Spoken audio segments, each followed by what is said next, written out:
Hi everyone, my name is Emma. I am one of the zookeepers here at the Lincoln Children's Zoo, and this is our new special segment, Keeper's Corner, where we bring a very special animal for you all to meet. We know a lot of you are learning from home over the next couple of days, maybe a couple of weeks, and so we thought, why not bring the animals to you? So every day at 3 p.m. we'll have a special animal friend with one of our zookeepers, and then following the video there will be a very special activity for you all to do with your kiddos at home. And so for our first Keeper's Corner we have our ambassador sloth, Sid. So Sid is hanging out behind me. He is great at hanging out, and he is our two-toed sloth. So there are actually two different types of sloths. There are the two-toed sloths and the three-toed sloths. And you guessed it, it's all based on the number of toes that they have, but it's only on their front hands. And so Sid's two toes are just on his front hands, and you can count them, 1, 2, right there, but his back feet have 3 toes, so don't be deceived, but he is our two-toed sloth, and he is one of our ambassador animals, so he hangs out behind the scenes. We do have our other two-toed sloths, Chewy and Crosby, in the Animal Kingdom building. Do you know what this cucumber, buddy? Very slowly. And maybe? No, not yet. So he is eating some vegetables this afternoon, just like I hope you all are doing at home. Vegetables keep you nice and healthy. So Sid gets a very healthy diet of lots of fruits and vegetables here at the Lincoln Children's Zoo. So right now he is getting some cucumber, carrot, sweet potato, and yellow squash. Those are some of his favorites. He actually enjoys the vegetables over the fruits that we give him. But out in the wild, a sloth would be eating a variety of different types of leafy greens up in the treetops where he lives. Now, sloths are native to the rainforests of Central and South America. And Sid here is actually starting to fall asleep out here, which is totally normal for a sloth to do. They sleep pretty much the entire day. And that is also why they are so slow moving. So they don't really get a lot of energy from the things that they eat out in the wild. But because they are so slow moving, they have had to figure out some ways to protect themselves out in the wild. Because there are some pretty large predators out in the rainforest, the jaguar, the harpy eagle, even some pretty big snakes that might be preying upon some of those smaller sloths in particular. And so one of the ways that Sid has kept himself nice and hidden is by in fact moving very, very slowly. When he moves so slowly, a lot of people wouldn't, or predators, wouldn't be able to see him as easily. But another way that he can keep himself hidden is by growing algae on his back. And so sloths, they have hair that actually grows the opposite direction that our hair and our dog's fur grow from. So on a sloth, the hair actually grows from the belly down to the back. And so in the rainforest, it of course rains a lot. And so when it is raining and it soaks his fur, the rain will not only slide off the fur really, really nicely, but when the fur gets wet, it grows this algae in it. Now that algae is a nice green color, so it keeps him a little bit more camouflaged out in the rainforest. And since he is slow moving, you often mistake a sloth out in the rainforest, and it just looks like part of the scenery. So that's a really great way for them to keep themselves hidden from those really big predators down there. But that algae serves another really great important purpose for a sloth. It is a great snack for them.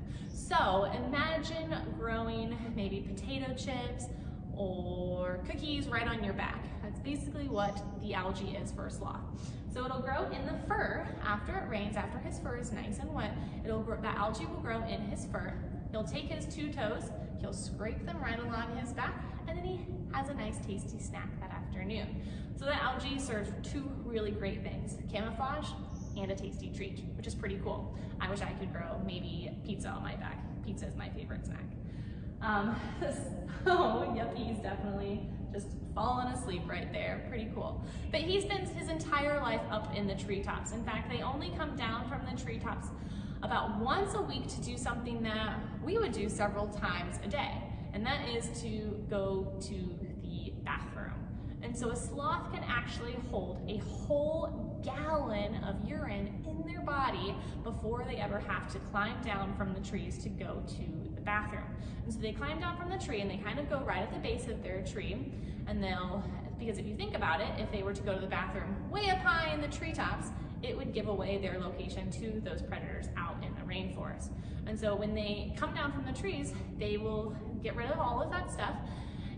But having to be able to hold all of that fluid in your body is pretty crazy. So if you have a milk jug at home, that is a whole gallon. So a whole gallon of milk is basically what he can fit in his body full of bathroom stuff. Kind of gross, but also pretty cool. And so here at the zoo, Sid actually goes to the bathroom fairly regularly, but he doesn't have any predators to worry about here at the Lincoln Children's Zoo.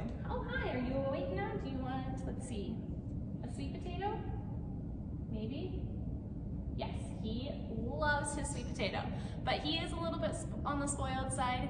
We do cook his sweet potato and his carrot. That is how he prefers his vegetables sometimes here at the zoo, is when they are cooked. He wouldn't get that out in the wild, but here at the zoo, we can spoil our animals from time to time. And so because he's up in the treetops and he is built for a life upside down, a sloth has had to adapt a little bit for that type of lifestyle. And so if you have ever hung upside down on monkey bars or in the jungle gym, you might have noticed that the world is upside down to you. But for a sloth, when they're hanging out upside down, the world is right side up to them. So if he were to kind of flip over or be on his belly, the world would be upside down to him the way it's right side up for us. And so his eyes have actually adapted to this type of life. Do you want this? More sweet potato? Yes. He wakes up from his nap and he wants a snack, kind of like a lot of us do. And so when they're living upside down, they actually will have babies upside down, they sleep upside down, they do pretty much everything upside down. And they don't get tired when they're doing it. The way that their claws are shaped allow them to just perfectly hang their body weight from the branch that they are hanging out on, which is pretty cool. Now, some of the sloth's natural predators out in the rainforest would be maybe those jaguars, those harpy eagles, maybe those really big snakes. But they also have to be very, very careful about deforestation. I mean, the sloth can't really be careful, but we have to be careful about that because we might not even see a sloth hanging out in a tree because of how well hidden and slow moving they are. So that's one of the biggest threats that a sloth faces out in the wild is deforestation. Now, Sid here, like I said, he lives behind the scenes, but some of his relatives here at the zoo would be those armadillos, the anteaters, and those are some of their very close relatives. Now, anteaters and armadillos, they don't really have teeth, but sloths do. And so, when those teeth are super important for when they are eating all of those different things out in the rainforest.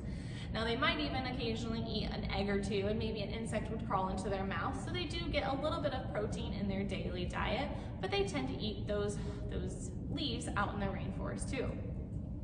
So thank you all so much for joining us. Hopefully you learned a little bit about our sloth Sid here. Join us tomorrow at 3 p.m. for our next Keeper's Corner.